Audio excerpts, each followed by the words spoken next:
Hello good morning नमस्कार जय हिंद साथियों। This is Chandan Kumar Rana. Welcome you all in wisdom island classes. Well I hope आप सभी अच्छे होंगे। चलिए तो हम लोग चलते हैं ट्रायंगल की ओर।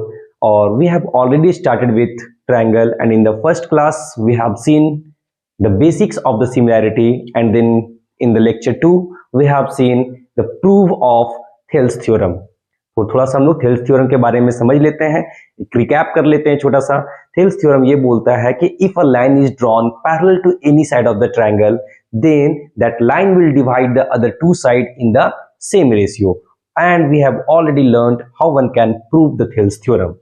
नाउ मूविंग अहेड, अब हम लोग आगे की ओर बढ़ रहे हैं और उससे आगे हम लोग देखेंगे कन्वर्स ऑफ थेल्स थ्योरम। तो आप वीडियो को अंत तक जरूर देखेंगे और आशा है कि आप इसको समझ पाएंगे और हमें भी विश्वास है कि मैं समझाने में मैं कामयाब हो पाऊंगा। चलिए देखते हैं आज हम कन्वर्स ऑफ थेल्स थ्योरम। तो इसका स्टेटमेंट क्या बोलता है? If a line divides any two sides of a triangle in the same ratio then the line is parallel to the third side. बस जो थेल्स थ्योरम में हम लोगों ने पढ़ा था उसी का उल्टा हम लोग यहाँ पे कन्वर्स ऑफ थेल्स थ्योरम में पढ़ने जा रहे हैं।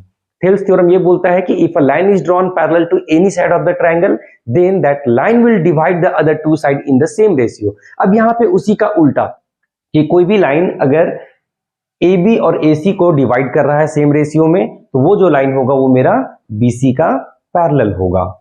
चलिए इसी को हम समझते हैं और प्रूव करते हैं कि कैसे इसको प्रूव किया जा सकता है। तो सबसे पहले we will write what is given here. So what is given here?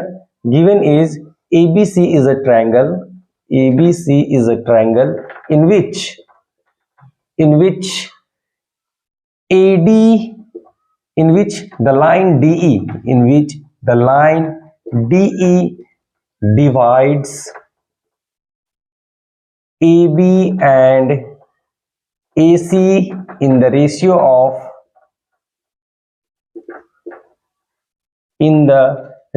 of AD by DV equal to AE by EC. That is what given in the question. So let you all consider it as equation 1. Now what we have to prove here? We have to prove that the line DE will be parallel to BC. क्या prove करना है कि ये DE जो होगा वो BC का parallel होगा। To prove DE will be parallel to BC। चलिए तो इसमें हम लोग को इंस्ट्रक्शन करना पड़ेगा और ऐसे क्वेश्चन को हम लोग सॉल्व करने के लिए एक दूसरे तरीका को अपनाते हैं, कंट्राडिक्शन मेथड को अपनाते हैं। मतलब हमें ये प्रूव करना है कि DE जो होगा वो BC के पैरेलल होगा। तो मान लेंगे ऐसे क्वेश्चन में कि DE BC के पैरेलल नहीं होगा। क्या करेंगे? एज्यूम कर लेंगे कि DE जो है वो BC के पैरेलल नहीं होगा। तो हम लोग क्या देखेंगे? अगर DE BC के पैरेलल नहीं होगा तो कोई तो एक लाइन होगा जो BC के पैरेलल होगा।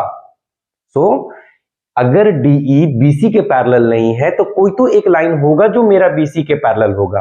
तो मान लेते हैं कि वो मेरा जो लाइन है वो लाइन DE डैश है। क्या है? DE डैश है जो कि BC के पैरेलल है। तो कंस्ट्रक्शन में क्या करेंगे? Let us assume that DE is not parallel to BC, then we have drawn DE dash parallel to BC। Very simple. हमने क्या माना कि अगर DE BC के पैरेलल नहीं होगा, तो कोई तो एक लाइन होगा जो BC के पैरेलल होगा। तो हमने मान लिया कि DE डैश जो होगा वो BC के पैरेलल होगा। वही चीज हमने लिखा है। Let us assume that DE is not parallel to BC, then we have drawn DE dash parallel to BC. Now come to the proof part. बहुत ही सिंपल है, चलते हैं हम लोग। अगर हमने माना कि नहीं DE dash जो है वो BC के पैरेलल है, if DE dash is parallel to BC, then can we write AD? Here we will write if DE dash is parallel to BC then AD by DB will be equal to AE dash by E dash C। How? By Thales theorem.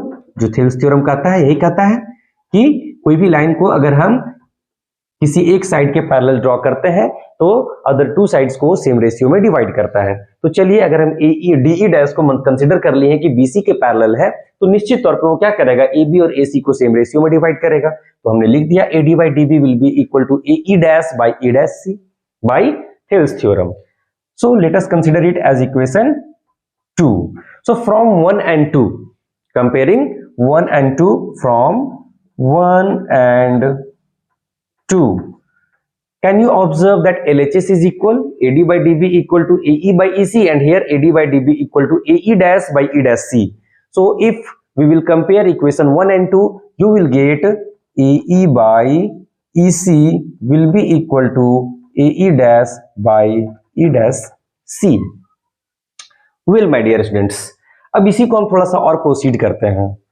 यहां से भी हम लोग conclusion draw कर सकते हैं, लेकिन और इसके आप लोगों के लिए हम इसको इजी करते हैं। कैसे करेंगे?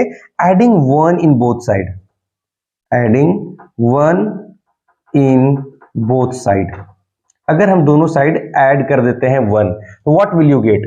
AE by EC plus 1 equal to AE dash by E dash C plus 1। अगर हम यहाँ पे ऐड कर दिए तो क्या निकल के आएगा, थोड़ा सा ध्यान दीजिएगा आप लोग। यहां पे बनाते हैं। If you will take EC LCM here, then what will you get? EC को हम यहाँ पे एलसीएम ले लेते हैं। EC एलसीएम हो गया तो AE plus EC will be equal to, once again E dash C will be LCM, so AE dash plus E dash C. Okay, now AE plus EC, AE plus EC, can you write AC? So AC by EC equal to AE dash plus E dash C, AE dash plus E dash C, can we write AC? Of course yes, AC by E dash C. Okay, now can we cancel out AC and AC? Of course yes. Now AC and AC is cancelled, so what we left here? EC equal to E dash C. Now tell me dear students, when it is possible that EC will be equal to E dash C? You have to analyze here when EC will be equal to E dash C. It is possible only when E dash and E will coincide to each other. लिखेंगे यहाँ पे it is possible only when E and E dash coincide to each other. Therefore अगर ये coincide कर गया तो हमने पहले ही मान रखा है कि DE डैश BC के पैरेलल है। हमने क्या मान रखा है कि DE डैश BC के पैरेलल है।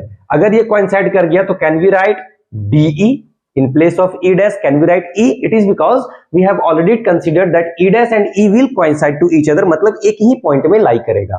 अब जब एक ही पॉइंट में लाई करेगा तो definitely in place of E dash we can write E, so DE will be parallel to BC।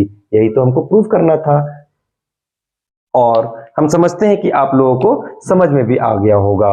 अगर समझ में आ गया होगा तो एक बार वीडियो को अच्छे से देखने के बाद में आप चैनल को सब्सक्राइब भी कीजिए, वीडियो को लाइक कीजिए, शेयर भी कीजिए। तब तक के लिए थैंक यू।